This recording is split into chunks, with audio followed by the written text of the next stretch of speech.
આપણા સૌના વચ્ચે આપણા સૌના લોકલાડીલા રાજસ્થાનના સાંસદ રાજકુમારજી જે યુવાધન છે આપણા દેશનું ઉપસ્થિત છે, આપણે એમને પણ તાળીઓથી વધાવવું પડે મિત્રો.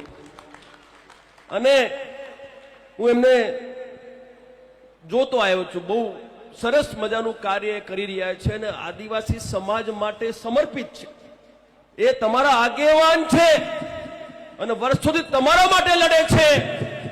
જ્યારે એમને જરૂર પડે સાહેબ, ત્યારે આખા દેશના આદિવાસીઓ ઉભા થઈ જજો, અમે પણ તમારી સાથે છે. આ યુવા ધનને જ્યાં પણ જરૂર પડે, આ વિપુલભાઈને જ્યાં પણ જરૂર પડે, આ આદિવાસી ભીલ ગુજરાત જે સંગઠન છે એને જ્યાં પણ જરૂર પડે, કરણી સેના તાકાતથી મેદાનમાં આવવા તૈયાર છે. અરે કર્જ છે તમારું અમારા ઉપર, કર્જ છે. અમે નથી ભૂલ્યા મહાપ્રતાપની સાથે જે તમે યોગદાન આપ્યું, નથી ભૂલ્યા. અને માં કરણીની કસમ છે સાહેબ, જો જાન લેવી પડે તો લઈશું અને આપવી પડે તો આપીશું, પણ તમારા સાથે અન્યાય નહીં થવા દઈએ. વિશ્વાસ રાખજો અમારો, નહીં થવા દઈએ અન્યાય. એક અવાજ કરજો, જો સામી છાતિયા ફોજી આ કરણી સેનાનો એક સદસ્ય ના આવે તો મારું નામ રાજ શેખાવત નહીં સાહેબ, તમે યાદ કરજો. અરે ફોજી માણસ શું ભાઈ, અને તમારા વગર સ્વાભિમાન અમારું બચ્યું જ ના હોત. મહા પ્રતાપના સાથે તમે હતા, કઈ રીતે ભૂલી જઈએ?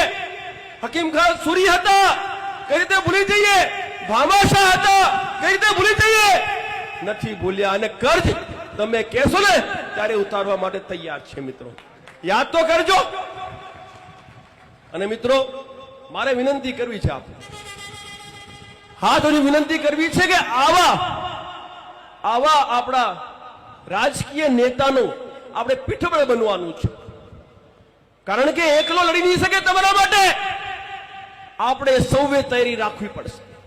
વિપુલભાઈને પણ મારી આગ્રહ છે કે સંગઠન તો ભલે ચાલે, પરંતુ રાજનીતિમાં તમારે આવવું પડશે.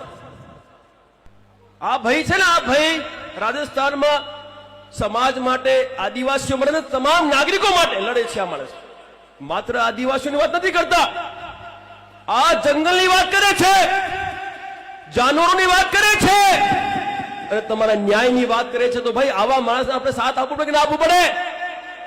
ગુજરાતથી જઈશું કે નહીં જઈશું? ત્યારે બોલાવ ત્યારે જઈશું ને ભાઈ? કેટલા તૈયાર છે જવા માટે? બીજા હાથ પકડીને બતાવો મને.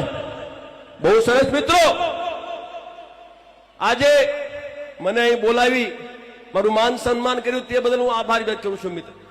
અને ભવિષ્યમાં જ્યાં પણ આપના સંગઠન અમારી જરૂર પડે અમે તૈયાર છીએ. પરંતુ ગુજરાતમાં જ્યારે પણ ચૂંટણી આવે ત્યારે તમારે તમારા યુવાઓને તૈયાર કરવાના છે. અને રાજકુમારભાઈની પાર્ટી મજબૂત છે, તમારી પાર્ટી છે ભાઈ, તમારો પરિવાર છે. એટલે તમારે ગુજરાતમાં આ વખતે ઉમેદવાર ઉભા રાખવાના. સત્તા જોઈએ તો જ સમાજની વાત થાય, સમાજની લડત થાય. વગર સત્તા કરશો શું? આજે માણસ સત્તામાં છે તો લડે છે.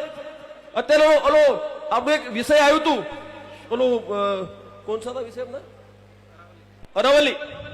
અરવલ્લી પર્વત શૃંખલાનું એક વિષય આવ્યું હતું અને આ માણસે પહેલ કરી, એની સાથે અમે ઉભા રહ્યા, એમને યાદ કર્યા.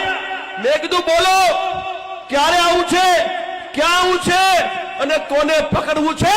પકડવા માટે તૈયાર છે. સાહેબ એ વ્યક્તિના કારણે આજે આપણી અરવલ્લી શૃંખલા જે છે એ બચી ગઈ, એનું શ્રેય અમને જાય છે,